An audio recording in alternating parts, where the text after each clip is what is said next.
Another example of how we are leveraging automation here at Crescent Industries is our squeezer cap assembly work cell. This process involves producing two entirely separate injection molded parts, inspecting them, and then assembling the two parts together before packaging. This once labor-intensive and time-consuming process has now been optimized and improved by leveraging automated technology. First, each part is produced in separate injection molds, where we are able to leverage end-of-arm tooling to separate and discard the runner.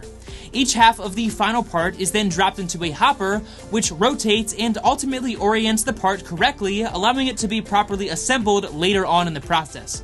Prior to assembly, however, each part is individually inspected by a high-resolution camera, which takes a photo of each individual part and can instantly decide if it is a good or bad part, as determined by the quality inspection requirements. If the part is deemed good, it will continue down the line, and if it is rejected, it will automatically be removed from the automated work cell. Now that both halves have been injection molded, correctly oriented, and inspected by our quality systems, the two halves of the automated work cell now align and assemble both halves. Once press fit together, the assembled part then continues through the cell and is inspected one final time before being ejected from the cell and placed into a box where it is now ready for packaging. This is a prime example of how we have taken a once labor-intensive process and contained cost while also increasing throughput by leveraging the use of automated technology. Be sure to get more info about automation on our website and keep an eye out for more videos just like this one showing the many ways that we are leveraging automation here at Crescent Industries.